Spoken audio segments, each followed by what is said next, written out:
Hello friends, तो आइए आप सभी का एक बार फिर से पुपेश स्टडी सेंटर पर स्वागत करते हैं। तो फ्रेंड्स देखिए, अभी जो सवाल लिए हैं हम, ये बहुत ही अच्छा सवाल है। ये 2 नंबर में भी पूछता है, यानी लघु उत्तरीय प्रश्न में भी पूछता है। आइए इसको समझने का प्रयास करते हैं। देखिए सवाल कह रहा है कि रेखाखंड AB का मध्य बिंदु 4,6 है। यहाँ पर एक रेखाखंड AB है। चलिए हम पहले एक रेखाखंड खींच लेते हैं। मान लीजिए एक रेखाखंड है, यहाँ पर B है, यहाँ पर A है, यानी ये AB रेखाखंड है। यहाँ सवाल में कह दिया है AB रेखाखंड है। अब इस रेखाखंड का मध्य बिंदु का निर्देशांक 4,6 दिया हुआ है। मान लीजिए यहाँ पर मध्य बिंदु है, इसको हम P मान लेते हैं और इसका निर्देशांक दे रखा है 4,6। तो ये 4,6 ये हो गया मध्य बिंदु का निर्देशांक। ठीक है, चलिए अब आगे सवाल पढ़ते हैं। सवाल क्या कह रहा है?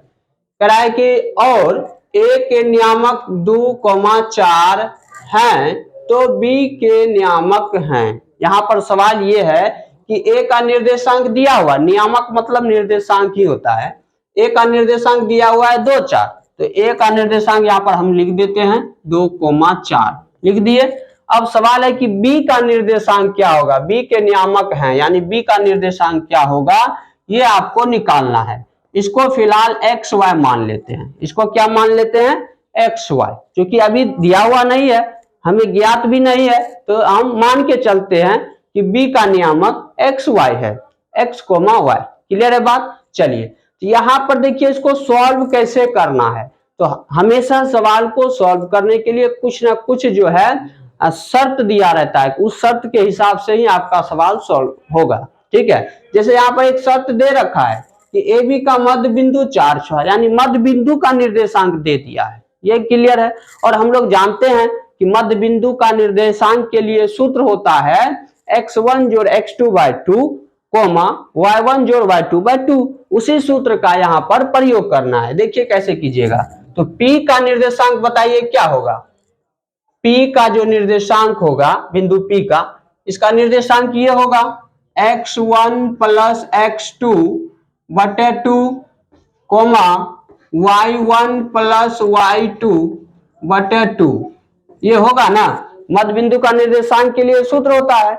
अब मध्य बिंदु देखिए यहाँ पर दिया हुआ है 4,6, तो ये P के जगह पर हम सीधा 4,6 लिख सकते हैं ना। चलिए इसको बाद में लिखेंगे, अभी पहले हम x1 और x2 का मान रखते हैं। तो x1 हो गया ये 2, इसको x1 मान लीजिए, ये y1 हो गया, और यहां पर इसको x2 मान लीजिए, इसको y2 मान लीजिए। ठीक है, तो जहां x2 बोलेंगे वहां x रखना है, जहां y2 बोलेंगे वहां y रखना है। क्लियर है बात? चलिए x1 जोड़ x2 करेंगे तो x1 का मान है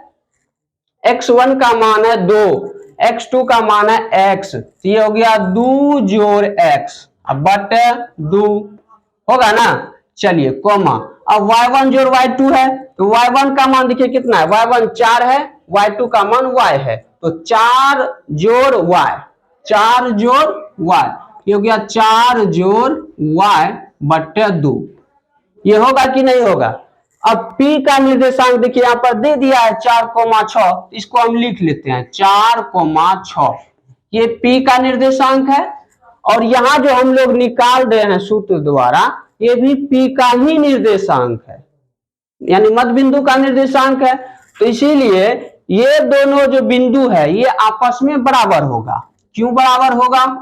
क्योंकि दोनों मध्य बिंदु का ही निर्देशांक है ना, इसीलिए x वाला x के बराबर होगा और y वाला y के बराबर होगा। यानी यहाँ जो x का निर्देशांक होगा और यहाँ जो x का निर्देशांक है, ये दोनों आपस में बराबर होंगे, तभी तो बिंदु बराबर होंगे। क्लियर है बात? इसीलिए इसको इसके बराबर करना है। तो ये हो गया 2 प्लस x बटे 2 बराबर 4 होगा, और इधर y वाला y के बराबर होगा, यानी 4 प्लस y बटे 2 बराबर 6 होगा। क्योंकि यहाँ y का निर्देशांक 6 है, यहाँ y का निर्देशांक 4 प्लस y बटे 2 है, इसीलिए y के बराबर होगा, x के बराबर होगा। क्लियर है बात? चलिए अब इसको सॉल्व कर लीजिए। यहाँ पे कुछ नहीं है तो एक है, क्रॉस मल्टीप्लाई जानते हैं आप लोग, कोना कोनी गुना। ये 2 गुना 4 8 हो गया, ये हो गया 2 जोड़ x बराबर 8। x बराबर क्या होगा बताइए, ये 2 उधर जाके माइनस हो जाएगा, 8 माइनस 2, तो x का मान यहां से क्या होगा 6 आ गया, x बराबर 6 हो गया। क्लियर है। इसी तरह अब y का मान निकालना है, तो देखिए इधर क्या होगा 4 प्लस वाई बराबर 2 6 के 12 होगा ना।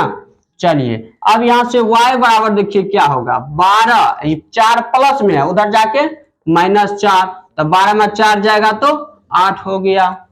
यानी x का मान 6 है और y का मान 8 है, तो यहाँ पर x के जगह क्या हो गया, ये वाला x है तो x के जगह हो गया 6 को मान y के जगह 8, y के जगह 8, यानी b का निर्देशांक आया 6,8, 6,8। आइए ऑप्शन में देखते हैं ये है कि नहीं 6 8, ऑप्शन डी में है, इसका ऑप्शन डी सही जवाब है कि b का निर्देशांक 6 8 होगा।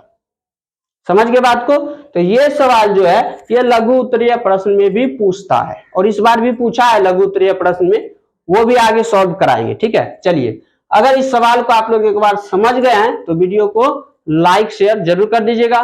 चलिए अब हम मिलते हैं अगले सवाल के साथ अगले वीडियो में।